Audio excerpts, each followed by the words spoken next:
en tant qu'entrepreneur dans le sport, d'avoir Teddy Riner avec nous en tant que premier athlète, c'était vraiment comme si on ouvrait notre première boutique sur les Champs-Élysées. On se couchait en regardant notre plafond et on avait des trucs collés partout, avec les photos à l'époque il y avait du Ronaldinho, il y avait du Cristiano Ronaldo, du Messi, des tennisman, Federer dans mon cas. Et ce qui est vrai, c'est quelques années plus tard, pouvoir à la fois échanger avec eux, leurs agents, les proches, faire partie de cet écosystème et se rendre compte qu'on est pris au sérieux en plus maintenant par nos pairs. C'est une vraie fierté et c'est une des choses qui nous anime tous les deux au quotidien. On arrive au camp des loges, c'était à l'époque le centre d'entraînement du PSG, on arrive au camp des loges et ils pensaient que c'était un cadeau.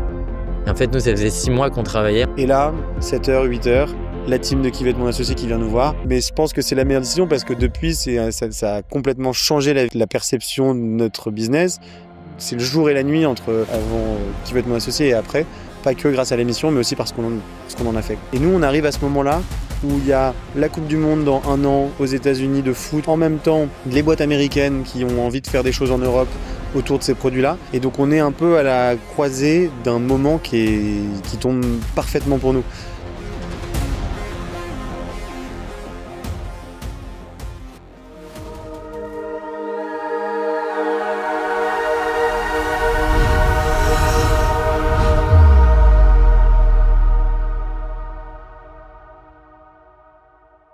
Aujourd'hui, je suis très heureux de retrouver les 2 cofondateurs de Club Legacies, Balthazar et Noé. Salut les gars, comment est-ce que vous allez ? Salut, ça va très bien, merci de nous recevoir, on est très content d'être là. Très content de vous recevoir sur le podcast. Pour celles et ceux qui ne connaîtraient pas encore Club Legacies, vous collaborez avec des athlètes pour créer leur propre collection exclusive d'objets collector à destination de leurs fans. Vous avez déjà travaillé avec Luka Modric, Eden Hazard, Teddy Riner, Bradley Barcola, ou encore Ronaldinho, mais aussi avec des clubs comme le Paris Saint-Germain ou le Real Madrid. Donc ça pose un peu le contexte. C'est très bien résumé. C'est une société que vous avez lancée en 2022, donc qui est encore assez jeune, parce que vous avez 3 ans finalement. Mais la première question que je pose, on remonte un peu plus loin, c'est de savoir dans quel environnement est-ce que vous avez grandi ? Alors moi j'ai grandi dans un environnement qui était pas très propice au sport, étonnamment. Pas des parents très sportifs.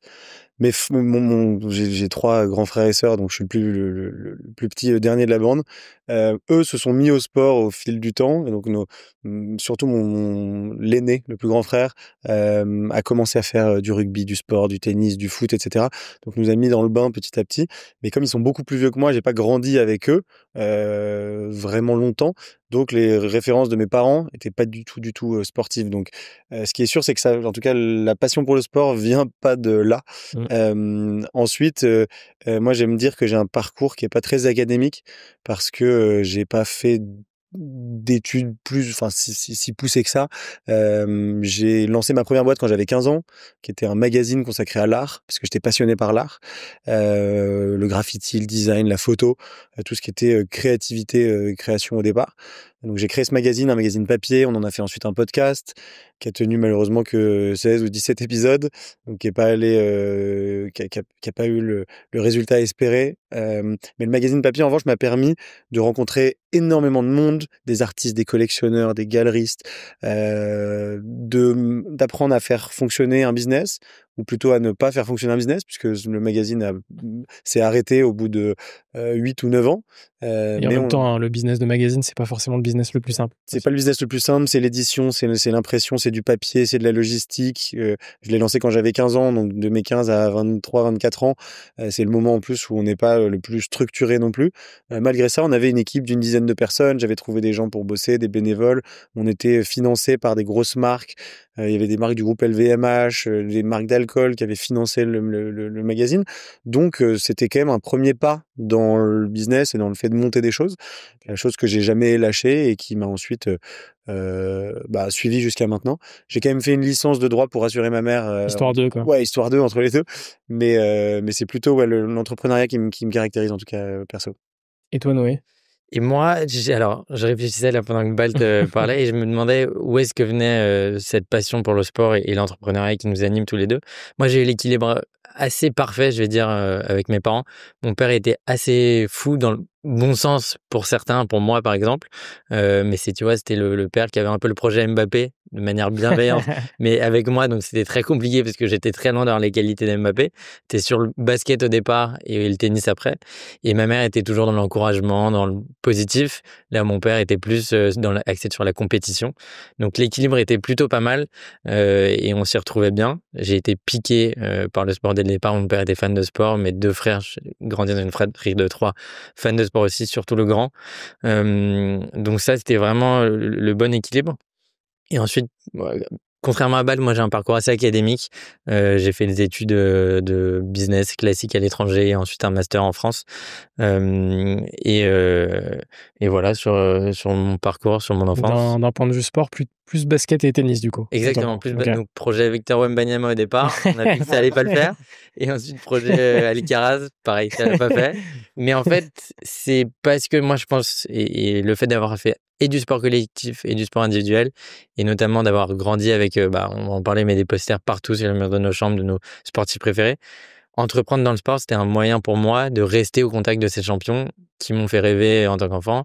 Et j'étais à des années-lumière de pouvoir y arriver, mais à un moment, j'y ai cru. Donc, travailler avec eux, c'est un moyen pour moi de rester en contact avec eux. Carrément. Ouais. On vit quand même un truc où c'est des gens qui nous ont fait rêver pendant des années et des années. On se couchait en regardant notre plafond et on avait des trucs collés partout. Avec les photos à l'époque il y avait du Ronaldinho, il y avait du Cristiano Ronaldo, du Messi, des tennisman, Federer dans mon cas, ce genre de personnes. Et ce qui est vrai, c'est quelques années plus tard, pouvoir à la fois échanger avec eux, leurs agents, les proches, faire partie de cet écosystème et se rendre compte que on est pris au sérieux en plus maintenant par nos pairs, si l'on peut dire. Faire déjà pouvoir se considérer comme les pairs de ces gens-là.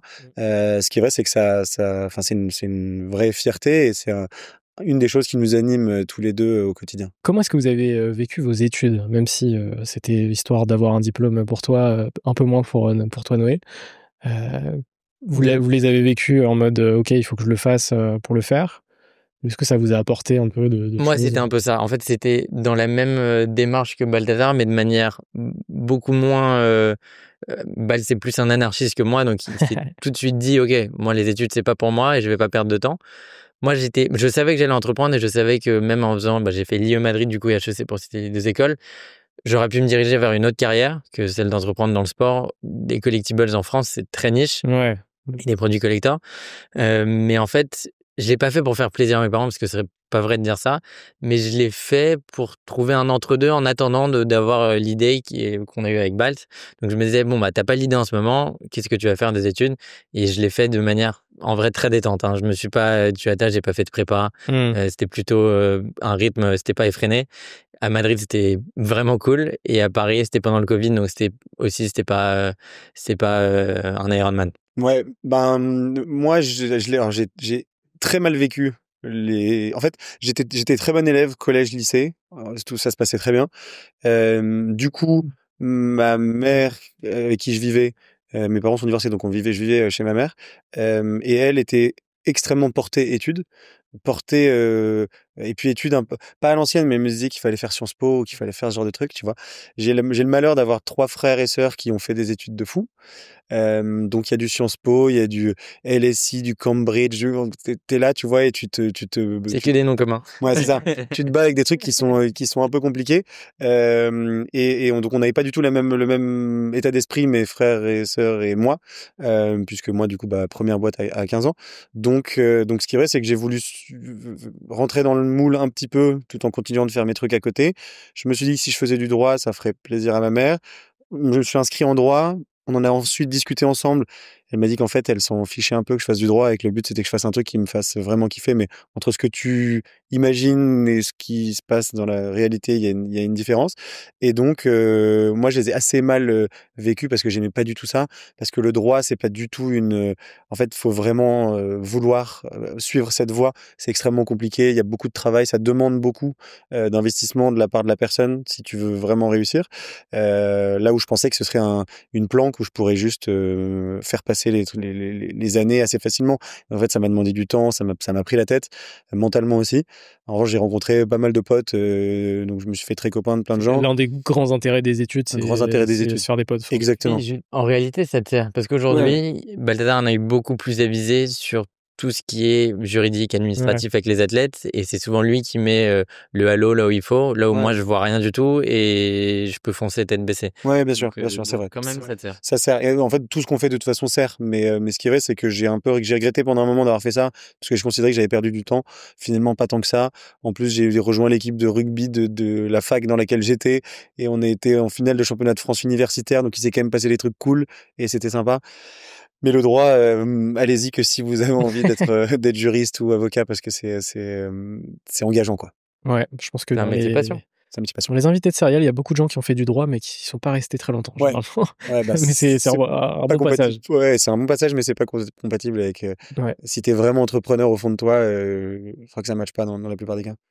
Vous avez créé du coup Club Legacies en 2022, donc 21. 3 ans. 2021. Mais si je dis pas de bêtises, il y a eu 1 an de discussion pour signer le premier athlète. Ma première question sur Club Legacy, c'est de comprendre qu'est-ce qui vous a donné envie de créer ce projet, dans le sens où effectivement, d'un point de vue extérieur, c'est un business de niche, mais en même temps une très grosse niche parce que les fans de sport, tout le monde, globalement tout le monde dans le monde entier. On est 3 fans de sport déjà. C'est ça. Donc, qu'est-ce qui vous a donné envie, qu'est-ce qui vous a inspiré de créer justement cette entreprise? On peut remonter très loin, déjà pour la volonté de créer cette entreprise. Déjà, nous, on s'est rencontrés sur un terrain de sport avec Balt. Donc, ça place déjà même le cadre et les fondations de Club Legacy. On est 2 fans de sport. Ouais, c'est et avec notre 3e associé, pareil. Exactement, on s'est rencontrés au même moment. Est-ce qu'on remonte à Studio 75 ? Tu seras le mieux placé pour en parler, Studio 75. En fait, on a donc tous les deux, on a toujours eu envie de monter un truc ensemble, enfin depuis assez longtemps, depuis une dizaine d'années. Et au bout d'un moment, on a compris que le sport, c'était la chose qui nous ferait créer quelque chose ensemble. Et donc, on a réfléchi à des manières d'attaquer les sportifs, quoi. Enfin, et de faire des liens avec eux parce qu'on se rendait compte qu'on était, nous, des fans de sport, que dans nos amis, on avait beaucoup de fans de sport. En fait, on s'est rendu compte de la puissance du sport auprès des gens, à quel point ça déchaîne les foules. Et donc, on a réfléchi à quelque chose là-dedans. Moi, j'avais mon background art, magazine, création, créativité. J'étais connecté avec pas mal d'artistes et d'imprimeurs et de gens dans ce truc-là. Donc, on s'est dit qu'on pourrait faire quelque chose avec les sportifs. Ce serait de créer au départ. Et vraiment, on en rigole quand on en y repense aujourd'hui, parce que c'est à des années, enfin, c'est pas des années-lumière de ce qu'on fait aujourd'hui, mais si tu peux le dire, c'est à des années-lumière. Et puis, c'est en termes de business, c'est très court-termiste, modèle, c'est très opportuniste dans le bon sens du terme, mais c'était pas très adapté à en faire un business viable. Et du coup, l'idée, c'était de prendre contact avec un athlète et de créer à son image une œuvre, une toile, une spectaculaire. Ouais, une œuvre spectaculaire. À son image, mais qu'on allait lui vendre à lui, ou en tout cas trouver un moyen de créer un lien directement avec lui. Donc, en reparlant comme ça, c'est pas si loin de ce qu'on a fait plus tard, où on crée des collections avec les athlètes pour les fans, sauf qu'il manquait les fans dans le truc de départ. Un business model c'est là toute la différence. Et c'est là toute la diff. Donc, t'arrivais vers un athlète, tu lui disais, voilà, on a créé ce truc-là à ton image. Si t'es fan de Naruto ou Dragon Ball Z, on t'a représenté avec Naruto sur une toile de 3 mètres de haut, de 5 mètres de large. Un truc génial, enfin magnifique. Mais en revanche, maintenant, est-ce que t'es OK pour l'acheter, tu vois? Donc, en fait, on a essuyé un vrai échec et on a travaillé avec Balt. On était, tu vois, c'était au départ un side project. Et donc, pendant 6 mois, on travaillait sur l'œuvre avec le joueur qui nous donnait feedback. Et en fait, on arrive au camp des loges. C'était à l'époque le centre d'entraînement du PSG. On arrive au camp des loges et ils pensaient que c'était un cadeau. Et en fait, nous, ça faisait 6 mois qu'on travaillait. Et vous l'aviez pas prévenu qu'à la fin. Pour nous, en fait, c'était pas clair. On pouvait pas lui dire dès le départ. C'était un cadeau de fan, quoi. Pour lui, c'était un cadeau de fan, exactement. Et nous. Qui passe 6 mois à le faire. Non. Et le désespoir quand on est rentré quand on est rentré ensuite, parce que on est obligé de lui offrir à ce moment-là, parce que quand il nous dit le cadeau, il va difficilement rentrer dans la phrase, c'est qu'il dit le cadeau, il va pas rentrer, les gars. Et ça, cette phrase, elle nous marquera. Rentrer dans sa voiture, tu vois. Dans sa voiture, parce que c'est une toile immense. On avait fait des allers-retours à Madrid pour aller voir. Enfin, moi, j'étais déjà à Madrid, une Balt était venue voir à Madrid, parce que c'était une artiste qui était madrilène. Enfin, c'était une vraie prod pour cette issue-là. Et donc, on s'est dit bon, ça va pas le faire. En fait, ils sont habitués à ce qu'on leur offre des choses et tout ça. On a brainstormé une semaine. On s'est laissé un peu de temps quand même après cet échec. Et une semaine après, on s'est vu avec Balt. Et on s'est dit, OK, à partir de cet échec, comment on fait? Et on a parlé, on a parlé. Au bout de. C'est venu très vite, hein. Franchement, au bout d'une demi-heure, on s'est dit, bon, bah, en fait, comme on voit qu'on peut avoir accès à un joueur de ce niveau-là, on va garder cet accès-là. Mais en fait, on va créer ce qu'on a créé avec lui pour les fans. Et en fait, si on avait vendu cette toile pour les fans, il y aurait des fans qui l'auraient acheté. C'est comme ça qu'est né Club Legacy. Après, on a itéré vachement. Parce Ouais, que et après, après, tu vois, quand tu vois les produits qu'on a là et ce qu'on a sorti depuis, nos collaborations avec Modric, par exemple, Ballon d'Or, avec qui on a créé un ballon, un maillot, des cartes, et où Modric a participé au processus de création de ces produits-là pour remercier ses fans et pour être enfin à l'origine d'une collection de produits pour ses fans et que ce soit pas juste Panini ou n'importe quel autre acteur du secteur qui achète les droits à l'image du joueur pour en créer n'importe quel produit sur lequel le joueur aura pas son droit de regard, tu vois. Donc ce qui est vrai, c'est de cette base-là, on en a fait ce qu'est Club Legacy aujourd'hui. Et ensuite, au fil du temps, au fur et à mesure des opportunités, on a fait évoluer le produit. Et d'ailleurs, la première étape après cet échec, donc de la toile qu'on a voulu vendre à ce joueur du PSG sur le parking du Camp des Loges pluvieux, derrière ça, donc on repense à ce qu'on a envie de faire. Comme Noé dit, Noé d'ailleurs arrive avec cette idée de putain, il faut qu'on rajoute les fans dans la boucle. Idée à laquelle j'adhère immédiatement parce que c'était le truc manquant qui était assez évident. Mais en fait, quand t'es la tête dans le guidon dans un truc pendant des mois, t'as l'impression qu'il y a que ça. Et quand tu prends un peu de recul, tu te dis, mais on est débile. Enfin, le vrai business viable, il est à côté. Et donc, à ce moment-là, on a une idée, c'est de faire des posters, du coup, plus simples que des toiles, tu vois, où tu dois créer une œuvre pendant des mois Et donc, on se dit, OK, on va faire des posters, mais un peu premium, avec un joli papier, que tu peux imprimer en un nombre d'exemplaires limité, mais quand même plus large, à l'image des athlètes, pour leurs fans, dans un premier temps. Et donc, on commence à rédiger cette idée, à faire un petit deck de présentation pour aller voir quelques agents, quelques personnes qu'on connaissait de près ou de loin. On avait dans notre réseau la fille qui gérait les relations de presse de Teddy Riner, avec qui Noé avait joué au basket, avec la fille, avec la fille de l'attaché de presse, avec laquelle donc Noé avait joué au basket plus jeune.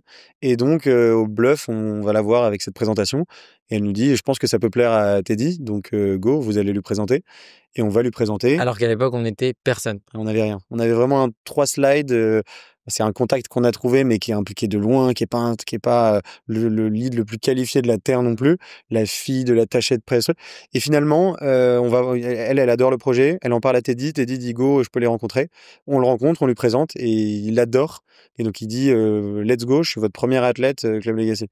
Et donc ça nous met déjà un boost énorme parce que de l'échec du Camp des Loges jusqu'au sportif préféré des Français qui nous dit qu'il est in pour faire partie de l'aventure, c'est assez dingue pour nous. On se rend compte sur le moment que ça va être aussi un vrai portfolio pour nous et un vrai moyen d'aller voir d'autres athlètes en leur disant qu'on a Teddy. Ouais, c'est comme un flagship store pour nous. En tant qu'entrepreneur dans le sport, d'avoir Teddy Riner avec nous en tant que premier athlète, c'était vraiment comme si on ouvrait notre première boutique sur les Champs-Élysées. Ouais. Ouais, c'était un truc ça rajoute de la légitimité ouais, dès le départ, assez en fait. Quand ton premier athlète c'est Teddy Riner, en fait derrière tu le débloques même dans son entourage ou dans son environnement, des gens qui vont kiffer le concept, qui vont se dire ah mais je le ferai carrément pour moi. Exactement. Et d'ailleurs dans son entourage, dans la foulée, il y a Tony Parker qui accepte de le faire parce qu'il voit le truc. Au départ, il nous dit un oui de principe et ensuite ça prend des mois parce qu'il est aux États-Unis, il est partout. Et finalement, ça c'était d'ailleurs une bande d'annonces du milieu du sport aussi. Le oui, on va le faire. Et en fait, il y a des mois et des années d'attente parfois. Mais pardon, je t'ai coupé. Ouais, non, mais du coup, effectivement. Et donc, comme ce que ce secteur nous a prouvé derrière, effectivement, c'est que il fallait être extrêmement résilient parce que tu es toujours à t'adapter en fait aux emplois du temps des athlètes et ils ont des emplois du temps de dingue. Et donc Tony Parker nous dit oui, on le fait. Finalement, ça prend des mois parce qu'il est occupé, il est à droite à gauche, il a plein d'investissements et on le comprend très bien. Donc nous, on s'adapte. Finalement, il dit en revanche, si on le fait les gars, on le fait bien. On organise une soirée de lancement ensemble, etc. Donc on fait un truc ensemble. Et ce qui est chouette, c'est qu'au moment de cette soirée de lancement, il fait un discours pour parler un peu de la collab. Et dans le discours, il dit ce que j'ai adoré chez vous et je me revois moi quand j'étais jeune, c'est la résilience, le fait que vous m'avez jamais lâché Et ce qu'on a compris, c'est que c'était presque un test par lequel il fallait passer. C'est que si tu veux collaborer avec Tony Parker, il faut au minimum que tu te mettes à son niveau d'envie et de résilience, quoi. C'est vraiment ne jamais rien lâcher et aller au bout du truc. Et ça, c'est quelque chose qu'on a tous les deux, pour le coup, profondément ancré en nous. C'est quand non, c'est pas une option. Donc, quand on nous dit non, on passe par la fenêtre, on cherche une autre voie pour trouver une autre solution. Et surtout, on est vraiment, on lâche jamais les choses. Que ce soit en particulier dans le business et moi c'est même une qualité hyper importante. Lui c'est maladif. Moi c'est maladif. Moi on me dit non, ça me donne encore plus envie. Ouais, mais je suis assez aligné là-dessus. Mais c'est important, hein. Franchement, sans ça, il y a beaucoup en fait, la plupart de nos athlètes, on les aurait jamais eu. Jamais, il se serait rien passé. Ouais. Franchement, si on n'était pas tous les deux alignés sur ça et vraiment avoir cet aspect résilience, c'est le mot, et même franchement ne rien lâcher, il se serait rien passé. Puis forcément, vous êtes face à des gens qui ont des agendas ultra chargés. Ouais. Des agendas, mais même pas que des agendas ultra chargés, des enjeux ultra chargés. Exactement. Pas forcément besoin d'argent sur du court, moyen, même long terme pour la plupart. Donc, faut vraiment les hook, les accrocher. Ouais. Toujours avec une nouvelle manière, relancer de manière plutôt. Enfin, c'est un vrai enjeu et c'est l'enjeu numéro 1 de Club Legacy au départ. C'est comment on approche ces athlètes de manière plutôt intelligente et chose qu'on a plutôt bien fait, je pense. Tout s'est fait par le réseau au fur et à mesure. Ou est-ce qu'il y a des athlètes que vous avez contactés par mail ou par Insta? Ouais, mais on continue à le faire. Ouais. On continue à le faire. T'imagines pas les moyens qu'on a. Plus efficace via du réseau, quoi. C'est beaucoup plus efficace du réseau. En fait, c'est un milieu qui est très fermé et c'est très compliqué de le pénétrer, d'y rentrer. Mais une fois que tu y es rentré et que tu montres que tu fais du bon travail et que les athlètes te font confiance, ils te recommandent. Et en fait, c'est ultra fermé, mais à la fois ultra perméable. C'est-à-dire que c'est dur de rentrer, mais ensuite, tout le monde se connaît. En fait, c'est un petit milieu. Donc, les agents se connaissent. Les agents représentent parfois plusieurs joueurs. Les agents présentent à des agences qui représentent même un empire de joueurs. Donc en fait, c'est le plus dur vraiment, c'est le début. Et on a un peu galéré. On a même beaucoup galéré avant d'avoir un... D'ailleurs, cette période-là, elle a duré combien de temps? Elle a duré 1 an? Au moins 1 an, ouais. Peut-être un peu plus. La période où on passe donc on sort les 3 posters, donc Teddy Riner, Tony Parker, Marco Verratti. Ça se passe en 2023. Ouais, ça c'est tout début non, c'est 2022. 2022, ouais. C'est janvier 2022, je crois. Les 3 premiers, enfin janvier, février, mars, en gros, quelque chose comme ça. Et ensuite, on se dit qu'on a quelque chose. On se dit que les fans sont réceptifs, ils achètent les collections. Donc, il y a une base d'idées et on n'est plus sur un projet à 2 où on a rebondi sur notre échec de la toile, mais où là, on se dit ça peut devenir une vraie boîte viable. Et donc, on a l'ambition, à partir de là, de créer une plateforme encore plus globale où on va devenir le rendez-vous de tous les fans de sport. Peu importe leur âge et peu importe le sport qu'ils suivent ou qu'ils aiment. Et donc là, on réfléchit à ça, on se dit, ok, c'est simple, il faut qu'on signe des grands clubs de foot européens parce qu'ils ont des communautés de dingue. Donc leurs fans vont venir vers nous si on a les licences et si on est partenaire de ces clubs. Donc on en identifie une dizaine et on finit par en signer 7. Dont le Real Madrid, le Barça, le PSG. On pourra parler de la manière dont on les a signés, parce que c'est la croix et la bannière aussi. Mais... À ce moment-là, notre démarche, c'est de dire on veut créer la plateforme qui nous aurait fait kiffer enfant. Donc, on veut retrouver des ballons, des cartes, des posters. Vraiment se dire, OK, en tant qu'enfant, à 10, 12, 15 ans, qu'est-ce que j'aurais kiffé avoir et c'est la plateforme Club Legacy aujourd'hui. Ouais, donc ça passe par les clubs et par les athlètes. Parce que la base, nous, c'est les collaborations avec les athlètes. Donc on se dit qu'il faut faire d'autres collaborations avec les athlètes qui sont pas uniquement les posters tels qu'on les a fait avec Teddy, Tony et Marco, mais aussi d'autres produits. Et donc là, et tu parlais de la manière dont on contactait les joueurs, et là il se passe un truc de fou, c'est que on envoie des mails dans tous les sens, on s'arrange pour trouver les mails et les contacts des agents, des proches de plein de sportifs. On n'avait aucune stratégie territoriale ou de sport.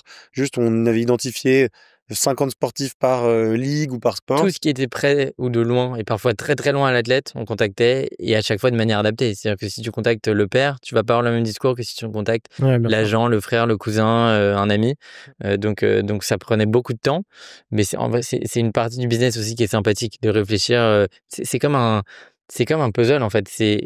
comment, alors je sais pas si c'est puzzle, mais c'est comme un C'est jeu. brique par brique. Ouais, quoi. c'est un jeu où tu te dis, OK, le but, c'est de contacter l'athlète et vraiment de lui présenter le projet et de voir la vision et ce qu'on veut créer avec lui. Mais en fait, pour contacter l'athlète, il y a 10 moyens de le faire.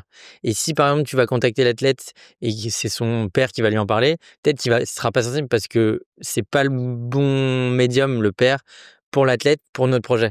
Donc, c'est vraiment c'est un jeu d'équilibriste et c'est assez excitant, en fait, Ouais. en vrai. Et du coup, la chance qu'on a à ce moment-là, c'est qu'on vient de sortir Tony Parker. On envoie, du coup, on est sur une vibe un peu NBA. Donc, on contacte tout un tas de joueurs NBA. Et on contacte la fondation de Kyrie Irving, la superstar NBA, champion NBA, bref, un des plus grands joueurs de l'histoire, quoi. Et on contacte sa fondation et les gens de sa fondation nous répondent ultra facilement et nous disent vous devriez contacter plutôt son agent, voilà son numéro et son mail, tu vois. Normalement, c'est des trucs que chose tu qui gardes un arrive peu. jamais. Ouais, c'est ça. Ouais. Vraiment, tu gardes un peu ces informations secrètes, ou en tout cas, tu les donnes que à des contacts privilégiés. Si jamais tu as Nike ou n'importe quelle autre très grosse boîte qui vient te voir et que tu sens que ça vaut le coup. Nous, pour l'instant, on a un site internet qu'on a barbouillé sur Shopify qui marche moyennement.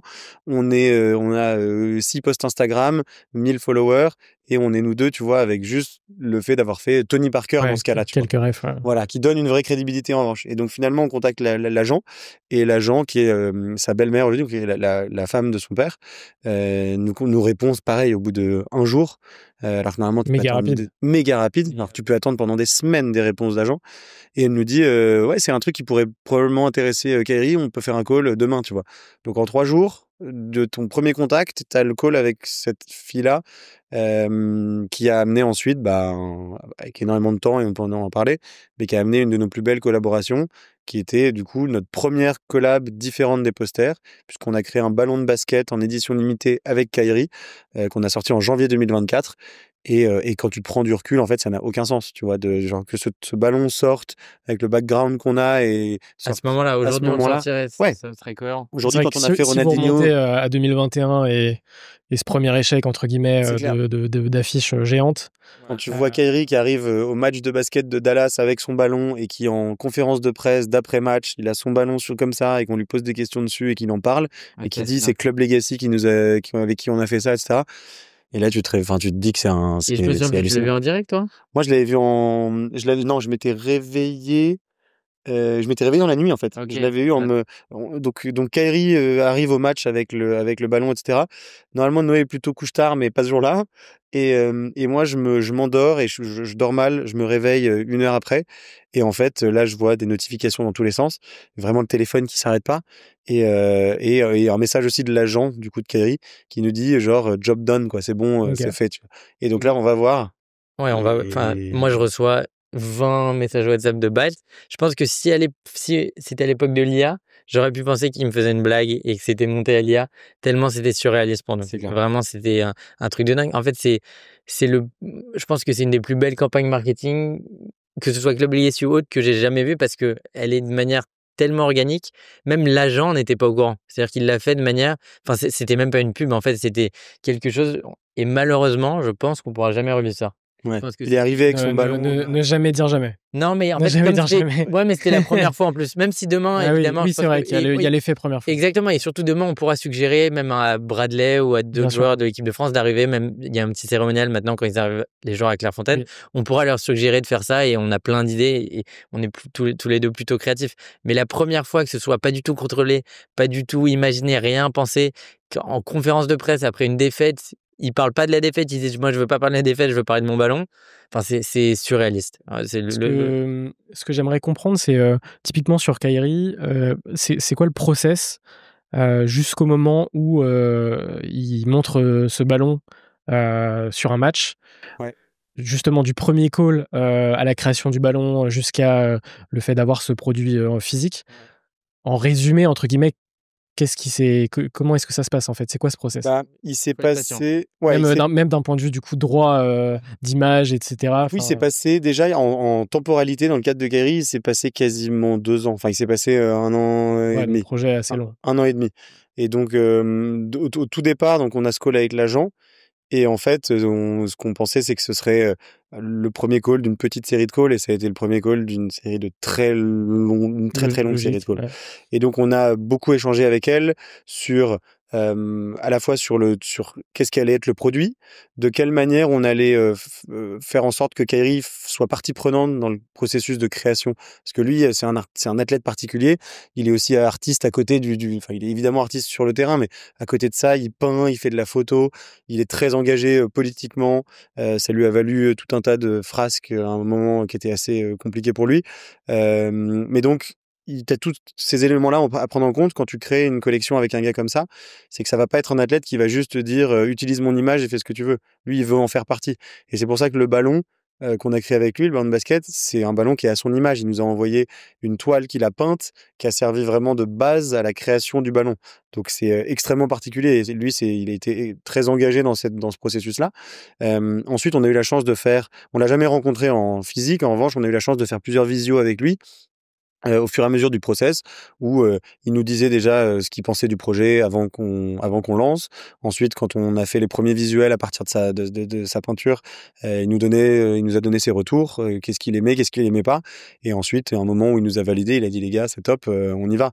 Mais ça, c'est pareil, c'est sur un laps de 1 an et demi, où nous, chaque semaine, en revanche, on voit que soit il a des problèmes hors du terrain, soit l'équipe tourne pas assez bien que ça sur le terrain, soit il a d'autres priorités parce qu'il a des collaborations avec ses marques actuelles, ses sponsors, etc. Et donc, t'es quand même, au départ, jamais la priorité des gens de ce niveau-là.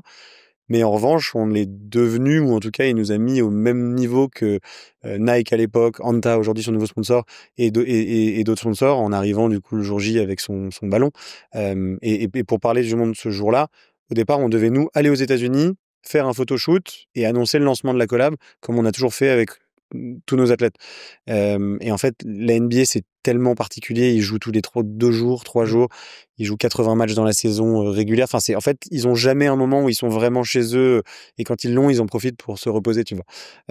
Et du coup, en fait, jusqu'à la veille, on pensait qu'on irait aux États-Unis. Finalement, non. Donc nous, on est déçus de pas pouvoir vivre ça, de pas pouvoir rencontrer cet athlète-là.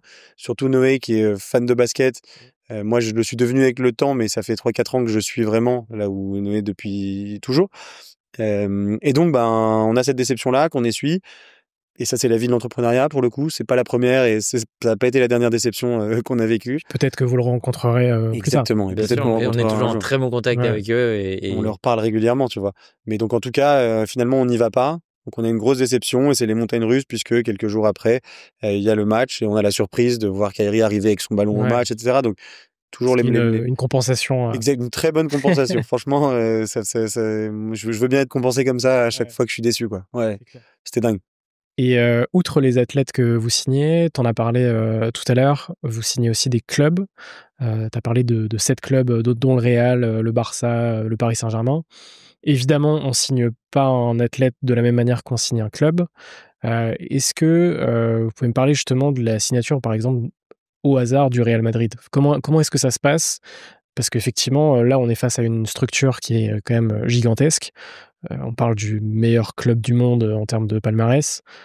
Comment est-ce que ça se passe? En ce moment, c'est le PSG. Pas en ce moment. J'ai dit en termes de palmarès. En termes de global. palmarès, injouable.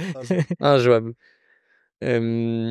Le Real, c'est toi en plus qui a l'idée. Le Real Madrid, en gros, comment ça se passe?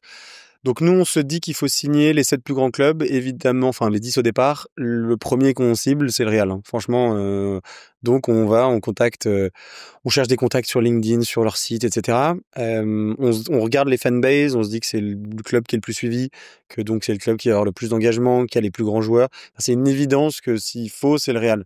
À ce moment-là, on se dit que ça va être chaud, parce que, encore une fois, à ce moment-là, on avait sorti Teddy Riner, Tony Parker et Marco Verratti, tu vois. On n'a pas une base non plus qui est gigantesque. On n'a pas d'argent tant que ça. On prévoit de lever des fonds. Mais on se dit qu'avant de lever des fonds, c'est bien de savoir si on peut toucher ces clubs-là et s'ils vont être OK une fois qu'on a l'argent pour les signer. Donc, on les contacte tous. De la même manière que les athlètes, on a un peu de mal au départ à trouver les contacts. Mais en revanche, ça va beaucoup plus vite derrière parce qu'ils ont tous des équipes dédiées au commercial, et donc ils ont une équipe licence, une équipe partenariat. Donc au départ, tu as un peu de mal peut-être à trouver les gens, en tout cas qui sont vraiment adaptés à ton besoin, mais une fois que tu les as, ils sont réactifs et tu as un échange pro et commercial, et donc ça va beaucoup plus vite quand même. Et les échanges, tu l'as dit, sont très différents. Là où un athlète, parfois, c'est pas du tout structuré et c'est très freestyle, la manière de l'approcher, que ce soit le cousin, on en revient, ou le père ou la mère. Les clubs, ils ont un process très simple et c'est limite automatisé. C'est tu parles à lui, ça se passe comme ça. C'est ce montant-là. Si vous n'avez pas ce montant-là, ben, on s'arrête déjà. Et si vous avez ce montant-là, ça va être ça, ça, ça, ces 3 options. Donc, c'est presque robotique, une discussion avec un club. Et c'est d'ailleurs, en fait, les bases d'un truc qui ne marche pas pour Club Legacy, et peut-être qu'on pourrait revenir, c'est pas le sujet le plus passionnant, mais pour te la faire en rapide, nous les clubs ça n'a pas du tout marché parce qu'en fait ils sont beaucoup trop processés pour une startup comme nous. Nous on a besoin, si demain typiquement Barcola il est finale de Ligue des Champions, le lendemain on sort des éléments de com sur Barcola gagnant de la Ligue des Champions, on va faire des cartes Barcola Ligue des Champions, alors que il y a du process. si on avait si on avait dû parler au PSG, ça aurait pris 6 mois. Dans 6 mois, bon, il y a une autre histoire autour de Barcola, mais c'est pas celle de la finale de la Ligue des Champions. Donc, pour plein de raisons, mais notamment le fait qu'il soit trop processé pour des startups comme nous, on a besoin d'être agile, de pouvoir réagir sur l'actualité sportive. Ça l'a pas fait avec les clubs. Et puis, il faut être honnête, on représentait aussi une ligne de revenus qui était pas assez importante pour les clubs. Et donc, en fait, quand ils ont déjà Fly Emirates, Qatar Airways, Nivea, Nike, peu importe, qui sont sponsors, qui arrosent d'argent en millions tous les ans pour sponsoriser, pour avoir des mises en avant, etc. Bah toi, quand tu arrives avec, tu peux pas lutter. Tu peux pas lutter, et du coup, c'est compliqué d'en attendre beaucoup de leur part. Donc, ils te donnent déjà un asset qui est gigantesque, c'est le droit d'utiliser leur logo qui représente tellement dans la tête des gens, et l'image des joueurs qui jouent pour ce club. Donc, avec des restrictions qui sont énormes, mais au moins, on crache pas dans la soupe. Tu vois, au départ, t'as quand même un asset qui est hallucinant. Ça fait des refs supplémentaires, même si derrière, vous développez pas cette partie-là. Bien sûr, et c'est sûr que ça nous a aidé voilà. Mais donc, le Real, ce qui est marrant, c'est que pour revenir sur le Real, c'est le dernier club qu'on a signé parce que ils ont, avec leur statut, ils nous ont dit, pour l'instant, vu où vous en êtes, on va attendre un petit peu. Bien sûr. Dès que vous aurez des références plus importantes, c'est OK.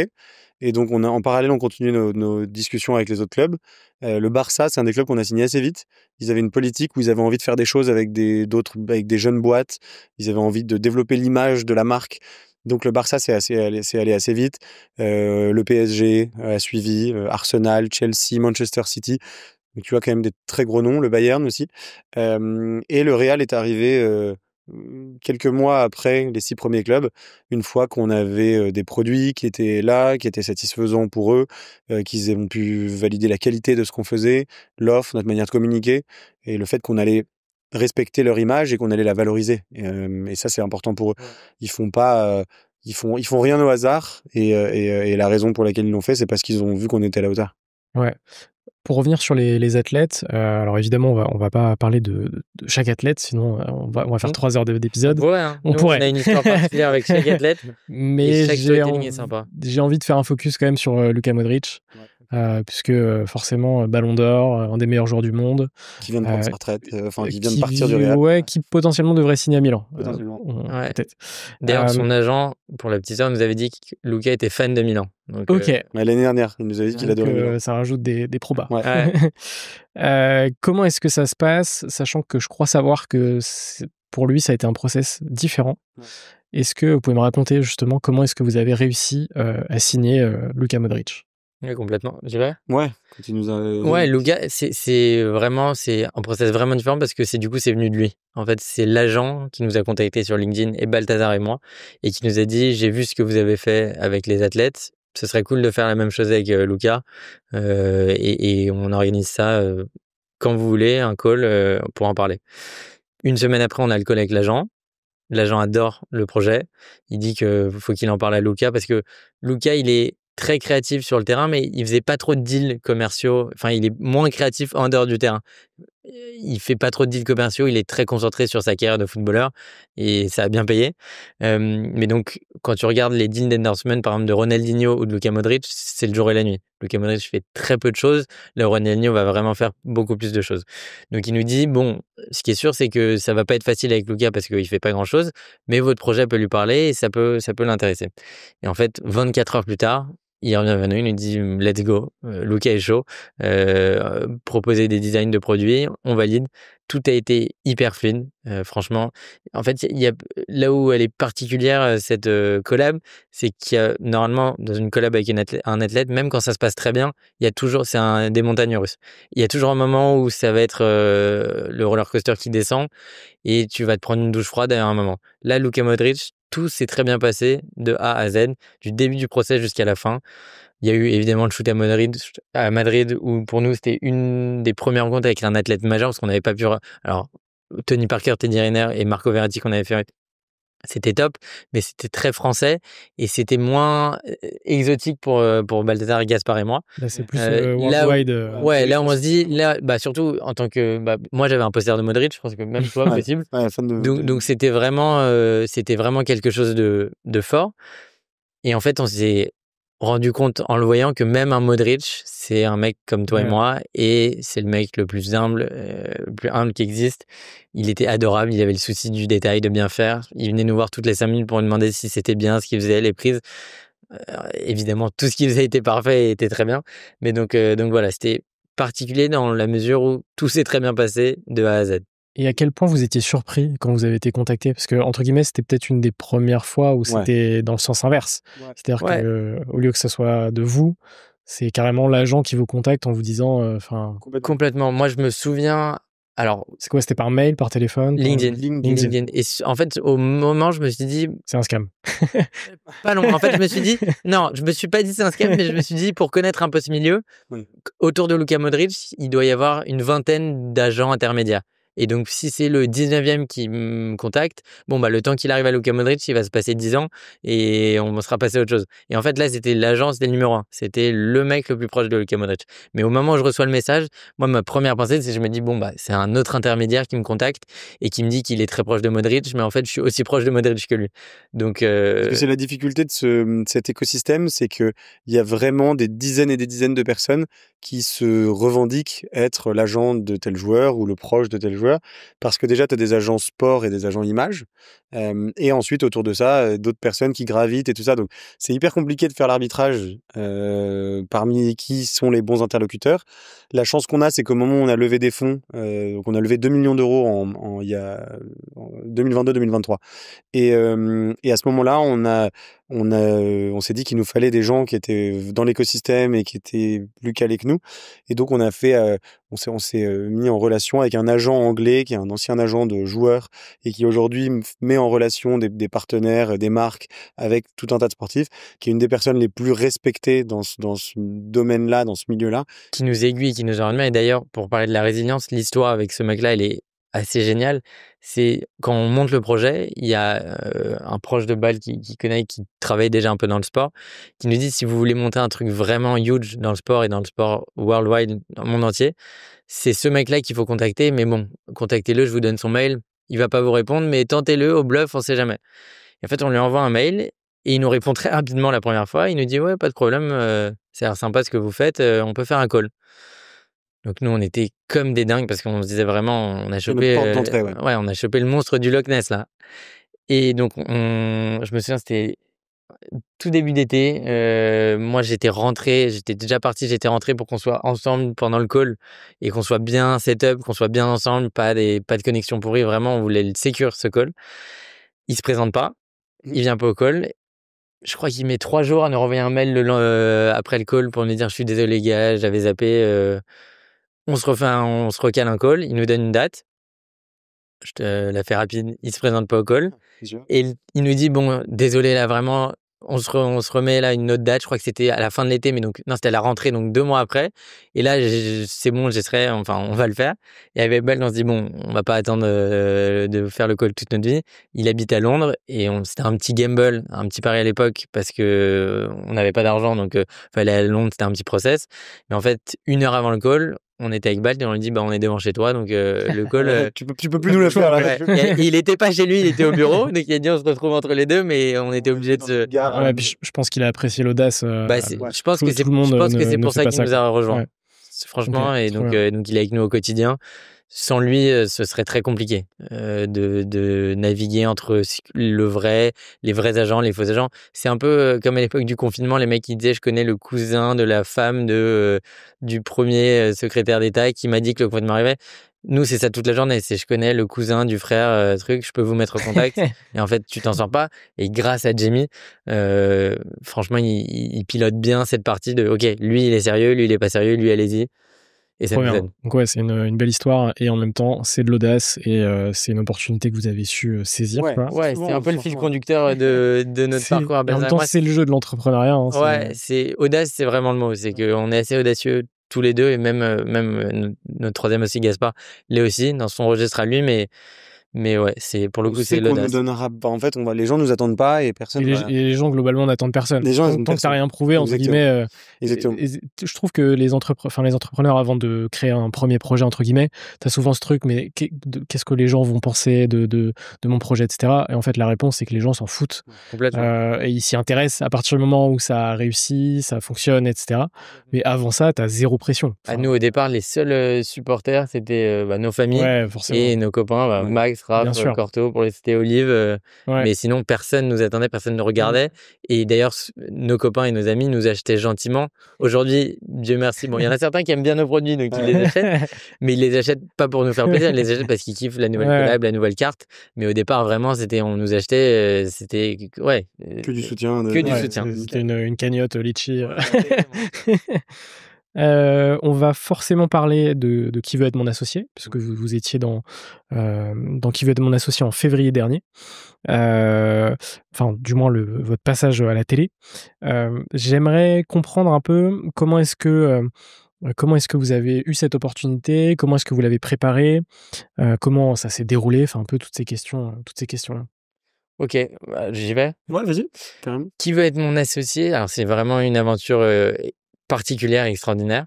Elle remonte à assez longtemps en fait parce que dès les premières saisons, à chaque fois, et je pense que pour Balt c'est pareil, je pense qu'il y a des moments où on n'était même pas au même endroit, mais on disait mais faut que vous fassiez Qui veut être mon associé. À chaque fois on disait, pour nous c'était à la fois très loin et à la fois très abstrait. On disait oui, faut faire Qui veut être mon associé, mais bon, déjà. Il faut gagner au loto. Quoi. Oui, exactement. Évidemment qu'il faut faire Qui veut être mon associé et nous on est des fans de la première heure. Complètement, et on se dit mais c'est pas pour nous. Enfin, ils nous attendent pas, ils nous regardent pas.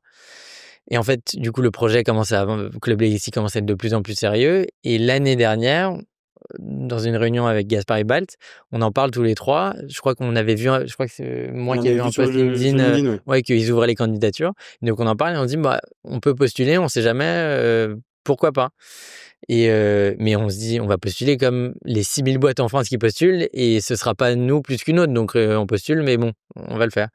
Le process au départ est assez simple, c'est 1 heure d'application en ligne. Et en fait, j'apply. Non, en fait, non. Au départ, on n'est pas rappelé. Et moi, je me dis que le côté résilient et assez audacieux. Et c'est via aussi avec Balt et Gasp qui, moi, me disent, parce qu'à l'époque, ils avaient d'autres sujets, donc ils me disent prends ce sujet en main de continuer de l'application qui va être mon associé et lâche pas parce que ça peut être une opportunité. Donc je vois que sur l'application en ligne il se passe rien et personne ne rappelle, donc je vais sur LinkedIn, je regarde qui est connecté à la prod et tout, j'envoie des messages partout et il y a une personne qui me répond pour la cité qui s'appelle Dorothée Balzan qui est adorable et qui a vraiment c'est grâce à elle c'est grâce à elle qu'on participe à l'émission, qui me répond et je lui dis écoute, l'application en ligne elle transpire pas Club Legacy. Vraiment, moi, je te montre, je suis convaincu que si je fais un call, vraiment, c'est sûr que tu vas vouloir qu'on fasse son émission. Et elle me dit, OK, je prends le call. Elle le prend très rapidement, le call, dans la semaine. Et en fait, c'était le début de l'histoire. Évidemment, comme dans tout process lourd comme ça, il y a eu des hauts et des bas. À un moment, ils nous ont dit qu'on n'allait pas être pris, que finalement, au dernier moment, ils ont vu que dans nos invests, il y avait un athlète international majeur. Ils nous ont dit que ce serait bien qu'il soit là sur le jour du plateau. On leur a dit, mais les gars, nous, il est investisseur, mais il n'est pas associé au quotidien. Il travaille pas rue d'Abou avec nous. Il est pas au bureau avec nous. Tu peux même être sélectionné, tourné et ne pas être diffusé. Complètement. J'ai eu le cas d'un pote qui n'a pas été diffusé. Ouais, c'est terrible. Et donc nous, pendant pendant 3 mois, on nous dit c'est bon, vous êtes pris. Et en fait, quand ils se rendent compte, quand on envoie notre cap table, qu'on a cet athlète-là, ils nous disent bon, bah, vous êtes pris, mais il va falloir que l'athlète vienne. On leur dit, mais les gars, c'est pas du tout comme ça que ça se passe. et alors, ça, c'était pas Dorothée, c'était vraiment la prod ou MC, je sais plus, mais elle était presque désolée de cette situation. Donc, pendant 2 mois et demi, on nous dit c'est mort, il se passera rien. Et finalement, bah, si tu as vu le passage, on trouve cette solution avec Gaspard et Balthazar de se dire, OK, on peut pas avoir l'athlète, mais en revanche, nous, on est connecté avec pas mal d'athlètes, donc on peut faire une vidéo sympa où les athlètes vont dire un petit mot sur l'émission. Voilà. Et ils ont bien aimé l'idée, et donc on a pu passer. Et ensuite, pour le passage en lui-même, je vais laisser Balthazar parler parce que moi, j'étais vraiment comme le coach ou le remplaçant, et donc je l'ai vécu de l'extérieur, et ils l'ont très bien fait. Mais voilà. Ouais, et donc nous, on a tourné avec Gaspard en octobre. On s'est dit tous les 3 au départ que ce serait mieux d'être 2 plutôt que 3 sur le plateau pour avoir beaucoup vu les passages de l'émission avant. Ça, plus de dynamisme. ouais, plus de dynamisme. 3, ça crée encore plus de doutes sur qui doit répondre aux questions, etc. Donc on prend la décision tous les 3 d'y aller, Gaspard et moi.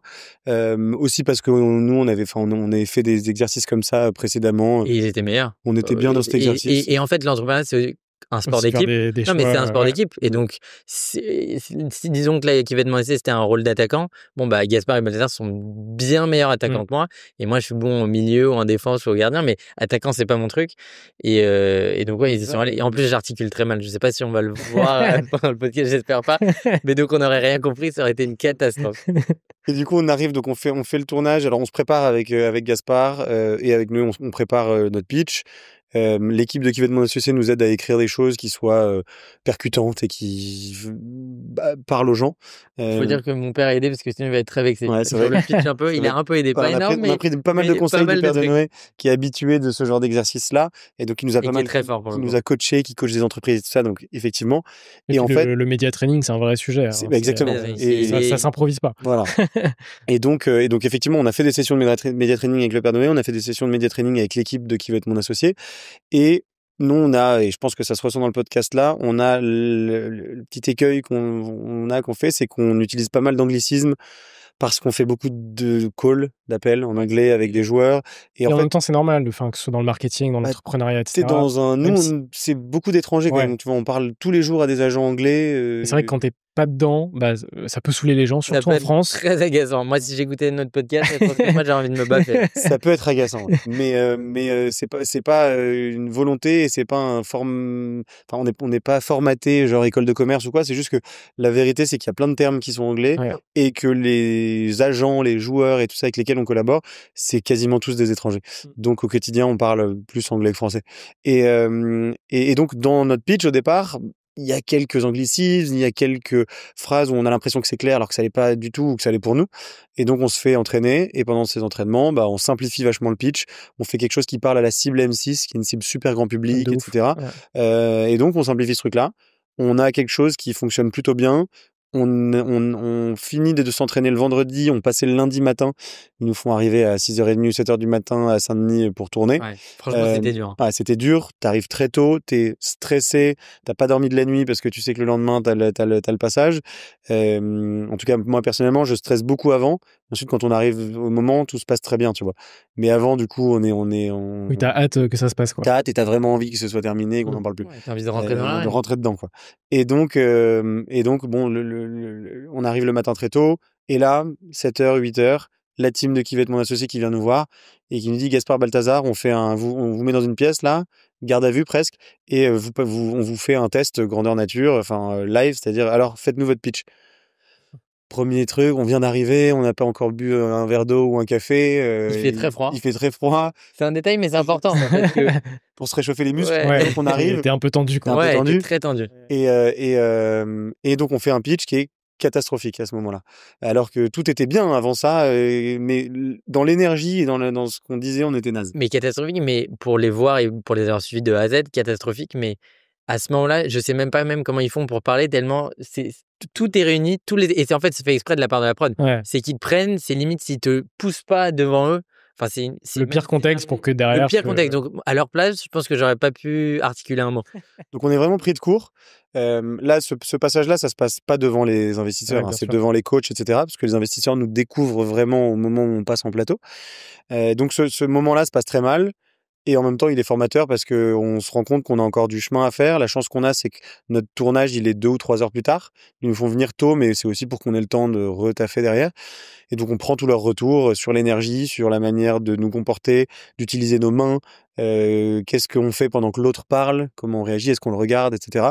En fait, ils veulent vraiment voilà, te mettre dans une situation extrême qui va pas du tout passer durant le plateau, mais c'est comme un entraînement militaire où tu passes par des trucs presque absurdes et qui probablement se répéteront pas sur le terrain.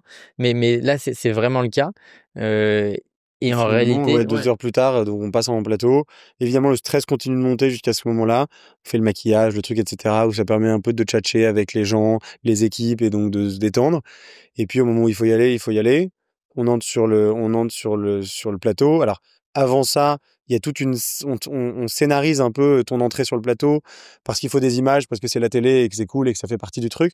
Donc, on doit se faire des checks avec Gaspard. On doit créer des moments inspirationnels. Et donc ça aide pas à se concentrer avant le passage, mais ça fait partie du setup, donc on le fait. Et finalement, on entre sur le plateau, et là, tous les deux, on a ressenti, Gaspard et moi, et on en a parlé après, qu'il y a un vrai relâchement à partir du moment où on est sur le plateau, où on a les caméras, la lumière braquée. En fait, on les voit même pas, les caméras, on voit les membres du jury et juste l'importance d'assurer et de valoriser, mettre au mieux, parler au mieux de notre boîte, notre projet, du truc qui nous anime depuis toujours, tu vois. Ouais. Donc ensuite, c'est plus facile pour nous, une fois qu'on est là-dedans, parce que c'est un exercice qu'on connaît, même si la forme et le contenant, il est un peu compliqué, tu vois. Mais en fait, ce que tu as à dire, tu le sais sur le bout des doigts, tu le manges toute la journée. Et donc ensuite, c'est juste une manière de le retranscrire et de pas être bouffé par le stress. Et ça, c'était pas du tout le cas sur le plateau, pour le coup. Et puis, t'as un boost d'adrénaline aussi qui fait que tu De malade. performes Bien sûr, forcément. complètement. Ouais. Que tu ressens et partout. pour mettre en relief la prestation de Gaspard et Balthazar, parce que même si on t'a parlé de média training et de préparation, en réalité, moi, pour avoir parlé à pas mal de boîtes, et on a parlé à pas mal de boîtes, là où c'est très fort ce que Balthazar et Gaspard ont fait, c'est qu'ils l'ont fait, tout a été très condensé, et le passage, ils l'ont su, vraiment le go, le feu vert final, ils l'ont su 5 jours avant. Donc moi, je trouve que c'est une prouesse qu'ils ont fait sur le plateau, parce que tout le monde est prêt, tout le monde le sait 2-3 mois avant, et t'as le go et le feu vert. Nous, c'était vraiment une situation un peu extrême qui s'est pas vue à l'écran, on l'a jamais dit d'ailleurs, mais je sais pas si on se dit pas souvent qu'on est fier ou bluffé par l'autre, mais moi j'ai été vraiment bluffé parce que je m'attendais pas du tout à une prestation comme ça avec 5 jours de préparation et 5 jours même de conditions mentales. J'ai le mot en anglais, mais je vais pas le dire parce que sinon c'est insupportable, mais de se conditionner mentalement pour aller à la guerre, parce que c'est comme aller à la guerre. Oui, puis c'est pas un exercice habituel, donc Non, forcément. c'est pas habituel, on le faisait pas du tout en plus avant l'émission. Depuis, on l'a un peu plus fait. C'est jamais l'impact de qui veut être mon associé, donc avec M6, c'est des millions de personnes qui vont te regarder. Mais en tout cas, on a plus fait des podcasts, des médias. On a été sur l'after-foot de RMC, des choses comme ça. Ouais, Et ça j'ai aussi, vu ça. c'est un exercice aussi que tu peux comparer au. Surtout que t'es en direct. T'es en direct et t'as des snipers partout qui font que lancer la dernière vanne et tout. Donc c'est super sympa comme exercice, mais faut être prêt aussi à subir ce truc-là. Ouais, et donc sûr. depuis, on est un peu plus à l'aise, mais à l'époque, on le faisait pas, donc c'était particulier, ouais. Plus tu répètes aussi ce genre de choses, plus t'es très bon aussi dans C'est pour ça que moi, c'est mon premier podcast, je vais être catastrophique. Alors que Balthazar va maîtriser ça parfaitement. Et quand tu seras à ton 10e podcast, tu diras, putain, la progression de fou. Ok, hyper intéressant. Et la dernière chose par rapport à ça, c'est quel a été l'impact, même si je sais déjà à peu près la réponse, l'impact d'une émission comme ça. Il est fou, quand même. L'impact. Ouais, le mot, c'est fou. Ouais. L'impact d'une émission comme ça, c'est au-delà de ce que tu pouvais espérer, je pense, au départ. Alors, on n'est pas dans la catégorie pour ceux qui suivent l'émission, on n'est pas dans la catégorie de l'impact que l'émission a pu avoir pour des boîtes comme Respire ou comme cette année Naali ou des choses comme ça qui ont vraiment absolument tout cassé sur leur passage, parce qu'on n'a pas les mêmes typologies de produits, etc. Mais à notre échelle, ce que ça a apporté, c'est dingue en termes de crédibilité, C'est-à-dire que du jour au lendemain, tu passes d'une boîte où tu avais les plus grands athlètes et où tu pensais que tu étais déjà crédible, mais en fait, 99% des gens pensaient que tu étais fake et que tu étais un scam. Et donc, du jour au lendemain, tu as une émission qui dit non, c'est pas fake. Ronaldinho, Modric, Kyrie Irving, ils ont vraiment collaboré avec eux et c'est pas des cracks. Donc, déjà, du jour au lendemain, en termes de conversion, tu vois, pure, bah, tous les gens qui découvrent ta page, ils achètent sans crainte. Donc, ça aide énormément. Ensuite, sur le chiffre d'affaires, évidemment, le soir de l'émission, tu as des dizaines de milliers de personnes sur ton site et ça dure ensuite pendant quelques jours. C'est pas un truc qui dure des semaines et des mois, pour le coup. L'impact réel direct, il dure une petite semaine, mais derrière, c'est ce que tu arrives à en faire. Et nous, je pense que, et c'est là que enfin, on parlait de, à la fois la résilience et puis le fait de savoir de s'adapter aux situations, d'être en mouvement, etc. Nous, cette émission, elle nous a poussé à sortir ce produit, donc le Mystery Pack, qui est un produit qu'on n'avait pas avant l'émission. Donc ce produit, rapidement, mais c'est un pack de cartes dans lesquelles tu as 3 cartes aléatoires, de foot pour l'instant, mais de sport en général, représentant des joueurs. Et tu as un pack sur 5 qui a une carte signée par un athlète, en gros. Ah, ok. Et donc, on a sorti ce produit-là parce qu'avant l'émission, on s'est dit qu'on avait des produits qui étaient géniaux quand tu étais fan d'un athlète en particulier, Modric, Barcola, Ronaldinho. Mais si par hasard, tu as déjà acheté ce produit ou t'es pas un fan de cet athlète en particulier, parce qu'en fait, 6 athlètes sur la plateforme, tu couvres pas non plus une fanbase gigantesque. Eh ben donc, il te manque quelque chose. Et donc, on s'est dit qu'on allait créer un pack dans lequel il y aurait plein de joueurs différents et où, en plus, au-delà d'être un fan de sport, on allait pouvoir toucher peut-être des collectionneurs, peut-être des gens qui sont dans le jeu, tu vois, qui aiment bien faire des paris ou qui aiment bien se dire qu'ils vont avoir quelque chose de signé, tu vois, qui ont un truc un peu ludique. Où il y a un côté spéculatif. Il y a un côté spéculatif Oui, aussi derrière. Un peu ticket d'or. Un peu ticket d'or, exactement. Et donc, en fait, ça réunissait plein de typologies de potentiels clients. Et donc, ça a été un vrai truc stratégique. On s'est dit qu'il nous fallait un produit différent. Et en plus, c'était le produit le moins cher du site, puisqu'on le vendait à 50, enfin, on l'a mis à 50 € pour faire en sorte que vraiment, il soit plus abordable que d'autres produits qui coûtaient une centaine d'euros. Et ça, c'est peut-être la meilleure décision qu'on ait prise depuis le lancement de Club Legacy. Après celle d'avoir arrêté les tableaux au camp des loges, mais Qui était la première. qui était la première. Mais je pense que c'est la meilleure décision parce que depuis, ça a complètement changé la perception de notre business, notre lien avec nos clients, la récurrence. Enfin, ça vraiment, c'est le jour et la nuit entre avant qui veut être mon associé et après, pas que grâce à l'émission, mais aussi parce qu'on en a fait, quoi. Ok, trop cool. Franchement, bravo. Et puis, ça ouvre des perspectives et ça montre aussi le potentiel de votre société. Parce qu'en fait, justement, le fait de lancer cette typologie de produits, ça ouvre d'autres perspectives aussi, je pense. Plein. Donc, c'est trop cool. Ouais, plein. C'est très connecté à ma dernière question avant de passer à la dernière partie du podcast. C'est quoi les objectifs futurs pour vous? C'est une bonne question, ça. C'est une bonne question. Ouais. Vas-y, si tu veux. Vas-y. On a, du coup, maintenant, le business, on va dire qu'on a 2 verticales. On a la verticale collectionneur, on peut penser que c'est une niche, mais en fait, c'est une niche qui est extraordinaire parce que tu parles avec des passionnés, tu parles avec des gens qui sont vraiment skin in the game. Encore un anglicisme, mais enfin, des gens vraiment qui sont là pour t'aider. Donc, tu vois, on vient d'ouvrir notre Discord. On a une vraie communauté de collectionneurs qui sont géniaux et qui sont là pour faire grandir la marque avec nous. Et ça, en termes de business pur, tu peux leur vendre toute l'année parce qu'ils sont en demande. Et en fait, pour citer que ça, mais tu vois, des cartes Pokémon, des cartes Panini, des cartes Topps de foot, c'est pas des concurrents, c'est limite, c'est des partenaires. Parce qu'en fait, un collectionneur, il veut collectionner ce qu'il peut trouver de cool. Donc, si t'es cool, il va t'acheter. Et donc, c'est intemporel. Exactement. Donc, tu vends les 12 mois de l'année. Donc ça, c'est sur le produit des packs mystères et des packs et des cartes à collectionner qui marchent plutôt très bien. Et on a aussi un vrai enjeu pendant les périodes de Noël. C'est toutes les collections d'athlètes, ballons, maillots, cartes, parce qu'on fait aussi d'autres produits qui sont plus incarnés avec l'athlète où vraiment il va incarner la collaboration, où ça va être à son effigie. Et ça, à la période de Noël, on vend beaucoup pour les familles. Enfin, vraiment, en cadeau de Noël, c'est vraiment le cadeau idéal pour un fan de sport, fan d'un athlète qui veut s'acheter un truc cool pour les fêtes. Ouais, ok. Et Je donc, crois que j'ai pas du tout répondu à ta question. non, mais t'as parlé de Ouais, parlé j'ai- de, Alors, mais tu vas me en partie, compléter. Ouais, mais en fait, vous êtes deux. la fin, je me dis, mais c'était pas du tout ça la question.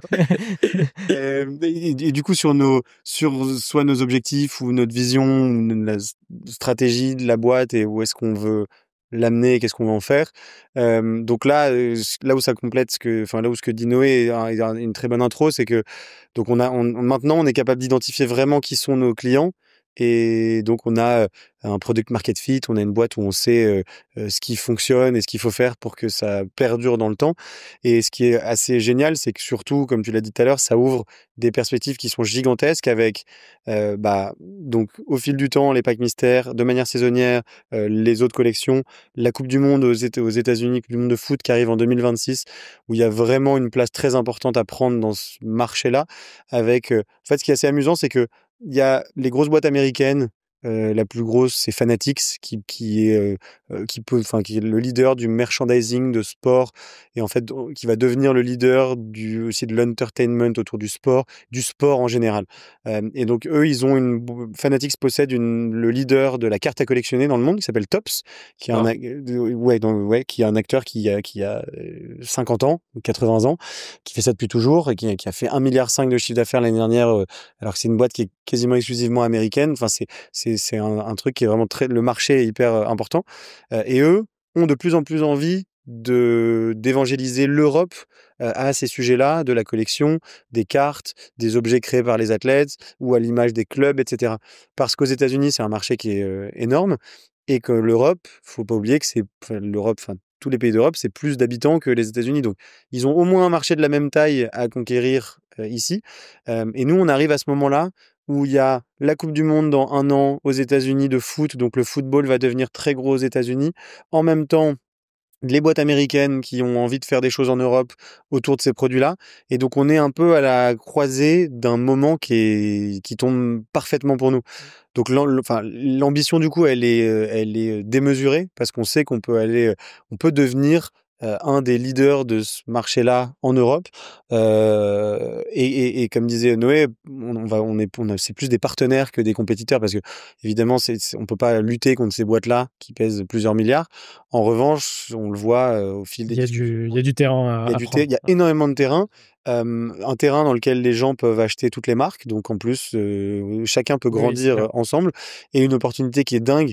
Et donc, ce qui est vrai, c'est qu'on est au tout début même si ça fait donc 4 ans et 3 vraies années de boulot autour de ce projet.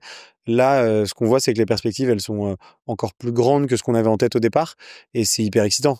Ouais. Ça ouvre tellement de portes. C'est dingue de vivre ce moment-là. On a un peu l'impression que la chance nous sourit dans le sens où le timing est bon. En fait, c'est juste on bosse sur ce truc depuis tellement de temps et on a réussi à pas le faire planter plus tôt.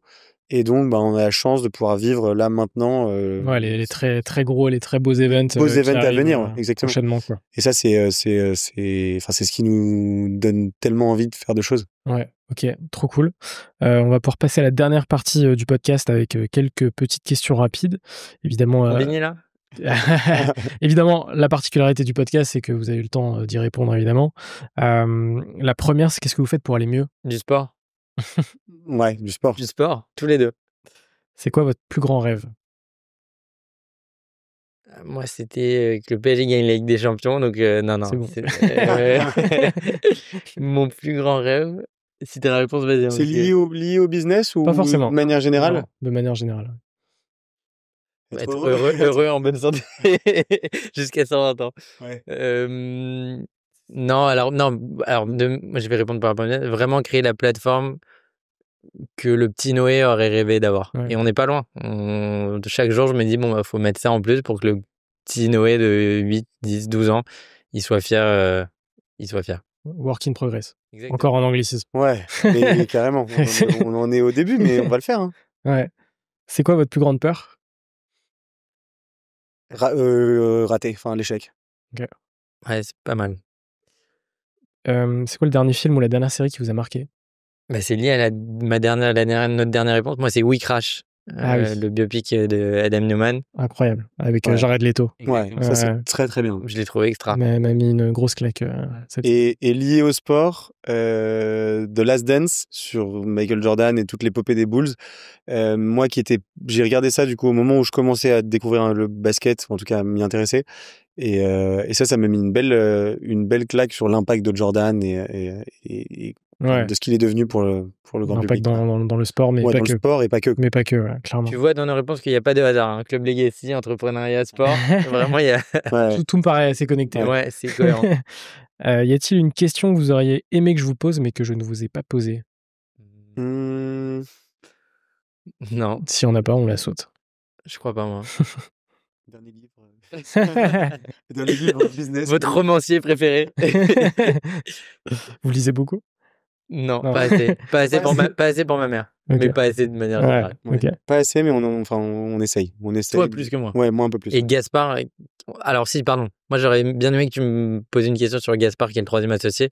Parce que, évidemment, on est tous les trois aussi importants, voire peut-être plus Balthazar Gaspard, j'ai tendance à dire, pour Club Legacy. Donc, Gaspard, il est essentiel à Club Legacy. On en a peu parlé, voire pas parlé aujourd'hui. Et sans lui, il n'y aurait rien de tout ça. Ouais. Donc, j'aurais bien aimé que tu me poses une question sur Gaspard, mais... Ok. Et les trois potes à la base, du coup, qui sont... Exactement, ouais, exactement. Potes d'enfance?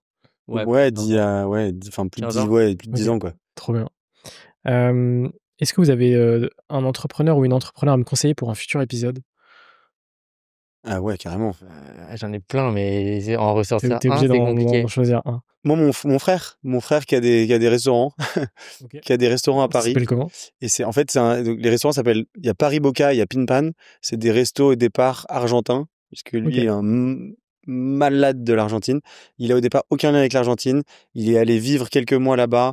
Il a rencontré après une Argentine en France, pas pendant son trip là-bas, et il a ramené la bouffe argentine à Paris. Donc t'as tous les Argentins de Paris qui se ramènent là-bas, c'est trop bien.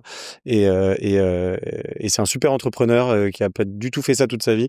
Il a 45 ans et quelques maintenant, mais il s'est mis à faire ça il y a 4 ans, après avoir eu des jobs plus traditionnels.